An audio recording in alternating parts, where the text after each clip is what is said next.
with some process started here.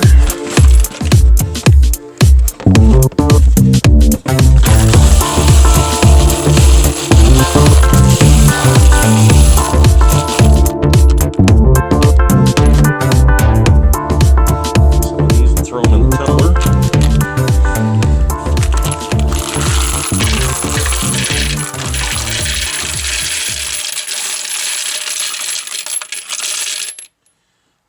That's not enough. I'll get some more.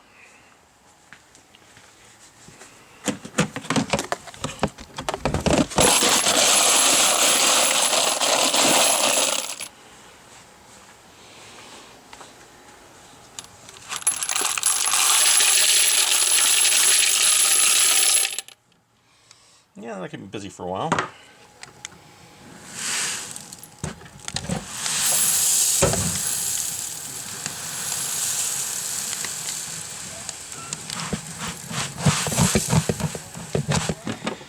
That ready to rock. We'll throw some covers on here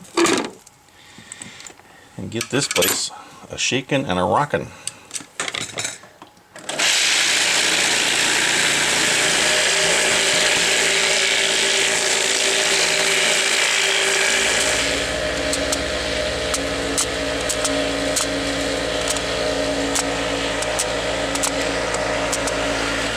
Ah yes, zombie bullets.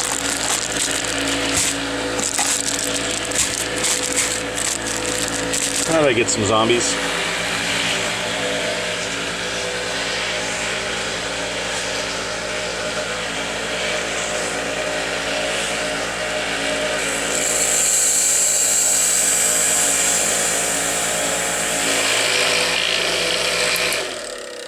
I like to wear gloves for this job because it's a messy job.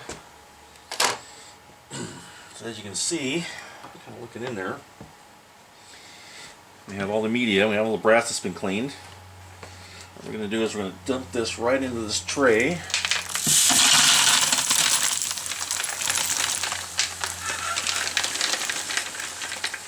Any idea how this works? I'm just going to take this around.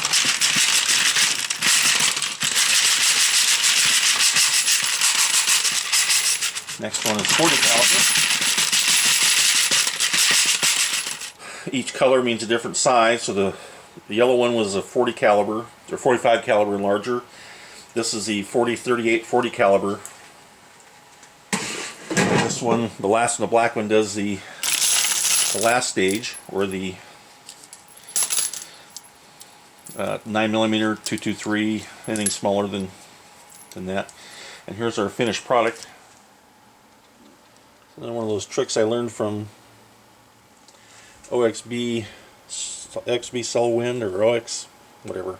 Anyway, guy back east, he lays these out. Well, number one, to check the cases for any obvious cracks while he's inspecting them.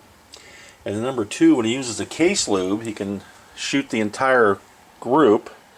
And also get some in the case mouth so that you can lubricate the whole round. So, of course, we're using good old Dillon case lube. Great stuff. Kind of a alcohol base, so it sprays on, and as you can see, it just goes right on.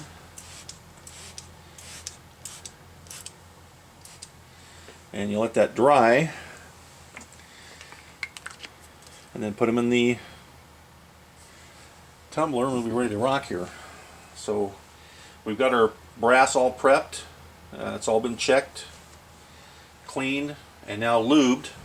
In case you notice some dents on these, dents on the case is, as long as it doesn't penetrate the casing, you're okay. It's when it causes a split or tear or something that you have a problem with it. Now I use this particular towel for all my lubing, so it maintains some of the lube in it. So as I roll these cases to spread that lube around, it's getting into that towel, and the towel puts some back on the backside, so that there always has some lube around the entire casing, so it doesn't get stuck in your machine. Very important part of the process here is making sure that these are properly lubed, otherwise you're going to end up with a mess on your machine. So we're going to let those dry, and then pop them up there in the hopper and get her going. We'll go ahead and load up our primers. This is a primer feed tube for the small rifle primers. Sits right on top. Pull the pin and they slide right down. Then we have a reminder that as this goes down and you start running out of primers, that sounds as this rests on it and reminds you you're out of primer, so you can refill your primer bay. So that's how that works.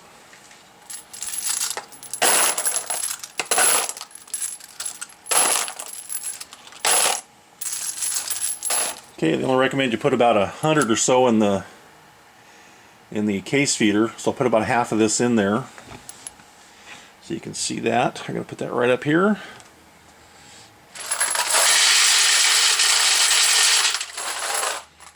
And then as it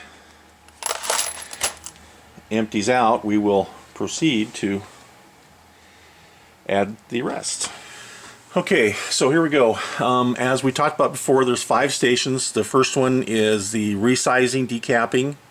Second one puts a new primer in, and then adds a powder and semi-bells the case. Station 3 is a powder check station. Station 4, you put the bullet on and it seats the bullet, and then station 5 actually puts the taper crimp on, so the bullet stays in, and then it kicks out into the tray here. So, all right, first couple stations are pre-filled here. I kind of get that going, so we hadn't to worry about that. As we go up, you're going to see resizing.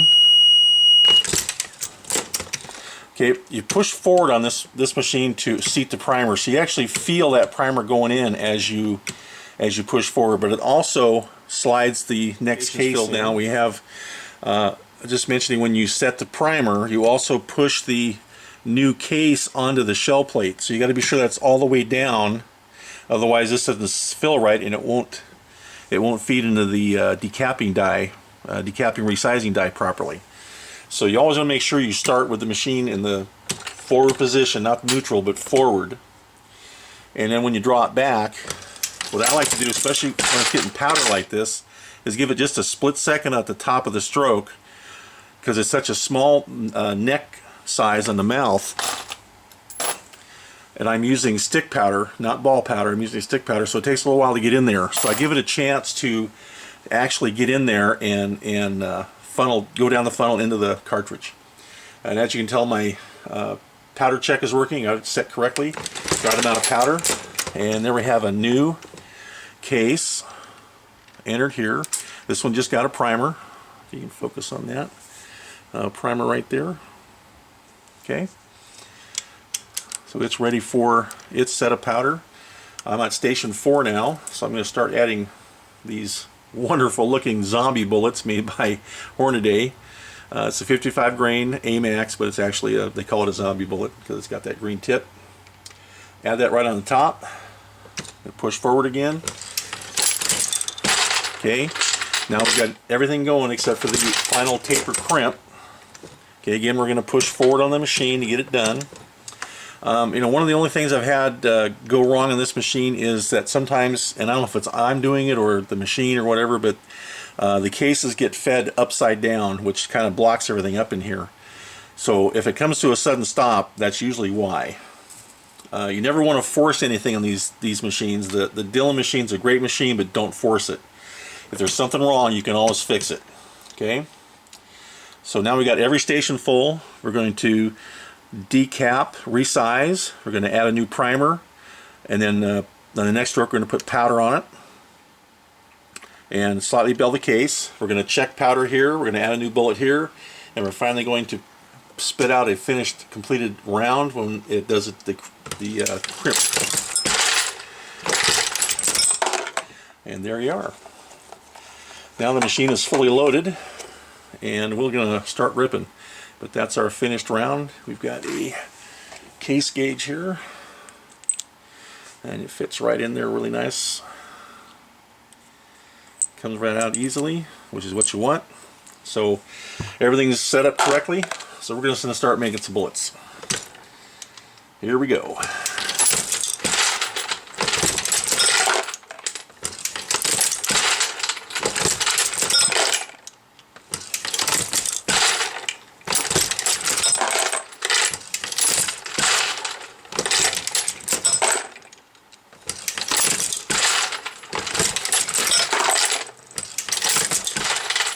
One thing I noticed about this machine is you can really feel that primer being seated correctly. So as you come to the forward point and you start seating the primer, you can actually feel it go in. And that's what you want to do. You want to be able to have that feel of that primer going in. You don't want to force it, but you want to be able to feel that primer being seated correctly.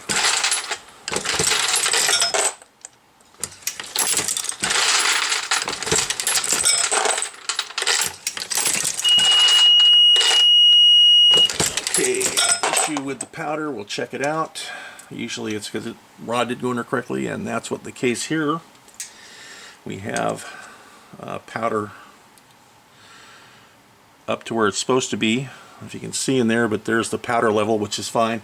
Sometimes the rod on this powder check station doesn't exactly get in where it's supposed to, and you get a misfeeding, but a misreading, I should say.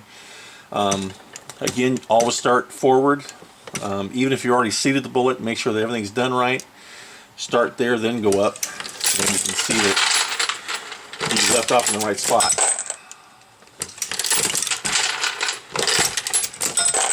But once you have this set up, and you have your overall length set correctly, and all your dies are set up correctly, even if you take this tool head off of here and change another caliber, you can come back to the same settings you had and load virtually the same loads over and over again, which is one of the nice things I like about this particular machine is the tool head. If you have enough of these blanks here, you have enough space anyway to hold them all, and you do multiple calibers like I do, you're able to just leave the tool head alone, change them out. And yeah, it's a little expensive. I mean, I'm not going to tell you it's cheap, but you can really crank out the ammo. I mean, you can just see that every time you pull the handle with this one, it's a new bullet. And I could go on like this if I run out of something. And usually the first thing I run out of is going to be your primers, because they only fit 100 in the tube.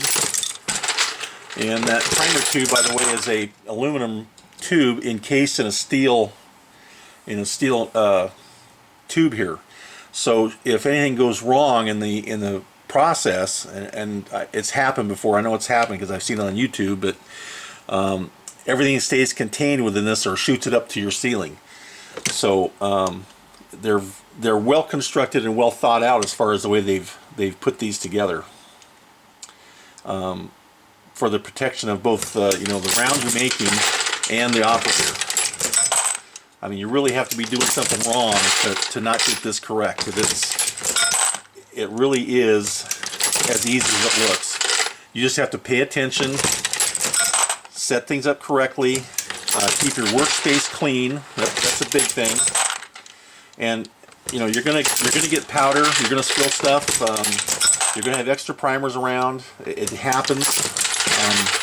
Some guys try to go too fast, and you end up with what they call powder flip, because the shell plate's rotating too fast, and the cases tend to wobble a little bit. And when that happens, you get the powder flip out of it, especially if you're loading right up to maximum specs, which I try not to do. I try to pick loads that are below maximum specs, so you don't have to worry about overpressuring anything, and not shooting anything. You don't have to worry about compressed loads or any of that kind of stuff. So you can really, I think, have a lot more fun by trying to stay within your limits than trying to go overboard and everything. I mean, even at the lower specs, these rounds are still going at 26 to 2900 feet per second without pushing them. So why you need something any faster than that? Anyway, that's just my theory on it, and I try to take my time. Here I'm just talking about the machine, but I'm just still cranking out rounds without being in a hurry. And I could be faster. I mean, I could do all the speed tests and load 100 rounds in 10 minutes or whatever that these guys do on the internet. I don't care about that. It's about getting it right. For me. And I'd rather have fun making the rounds and not trying to break any speed records and just getting the job done.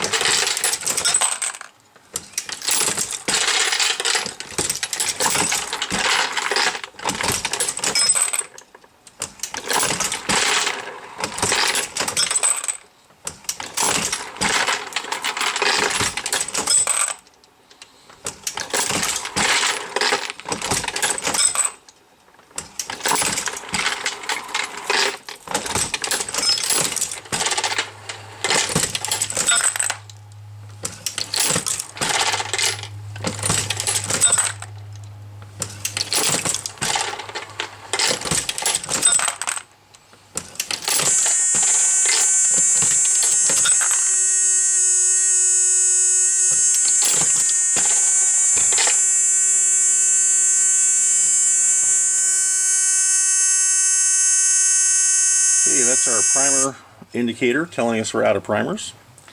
It's a good time to refill everything. Let me step this back just a little bit for you. So we're going to add a new set of primers. It's pretty easy. Take our next filled primer holder here, place it right on top. Tap the rod, make sure they're all out. Replace the little pin that holds them in there. Put the primer back in there. We're going to place the rest of our empty cases in there, and we're going to empty out what we've already loaded.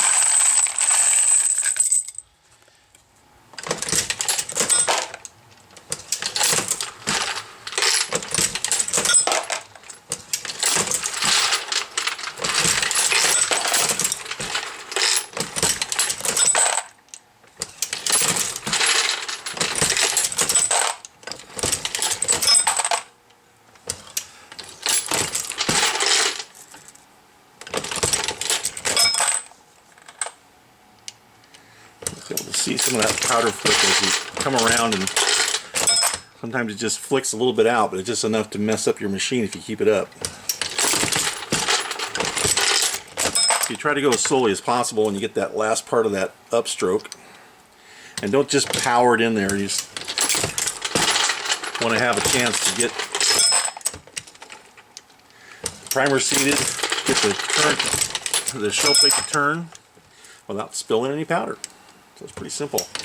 I found a lot less problem with flake powder. I haven't tried ball powder in this, but flake powder works fine. Doesn't give you much powder flip at all. So die that this sets in. You don't have the funnel in here, but you run this powder check on top of it, and as it slides up and down, it gives you a reading. As long as you set it to the same height on all your tool heads, you're good to go. You can move it from tool head to tool head without having to readjust everything other than the rod itself, because it's mostly caliber specific. Depends on how long the case is and that sort of thing. But you get an idea how the thing works. Now you get an idea how the powder interacts. As the cartridge goes up into the powder funnel, it pushes this up, which then it interacts this, which allows it to flop back and apply powder, which is up here, and then it slides back and goes down the funnel into your cartridge. So see, as it comes up, you can see how that interacts with everything and makes it all work.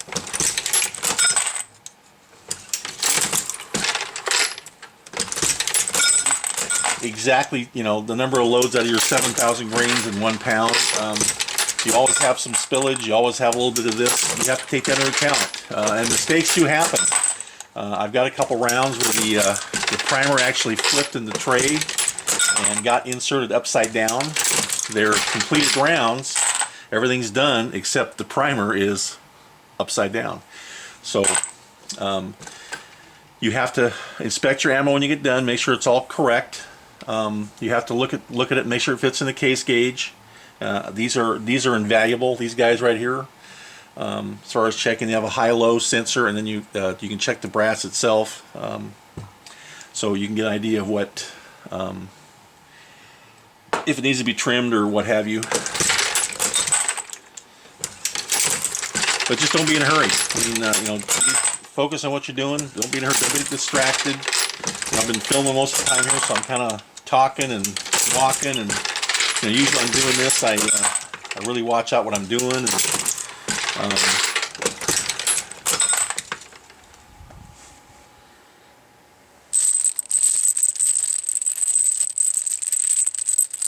pretty.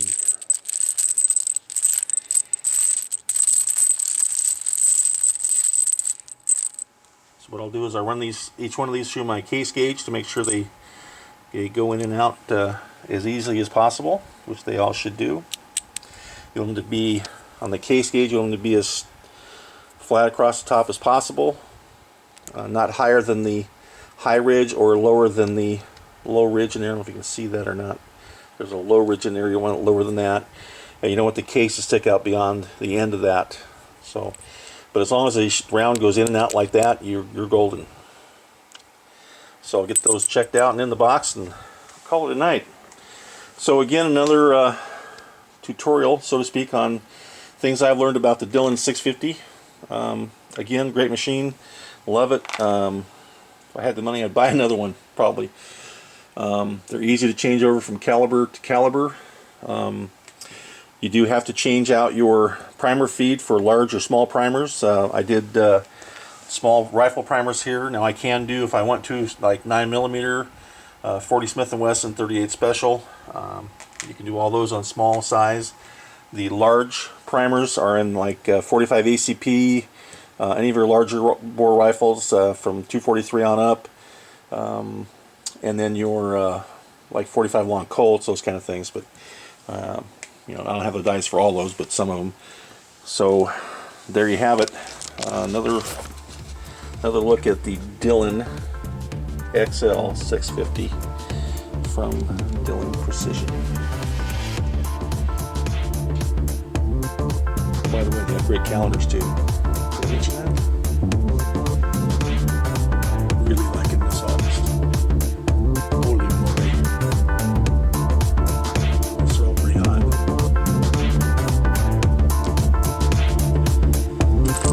Another box of beauties being put to bed. Look how pretty those things are. Another box of fun. Okay guys, that'll do it for this evening. Time to put the lid on this one. And back to sleep. Alright guys. Be safe out there. Papa Bravo out.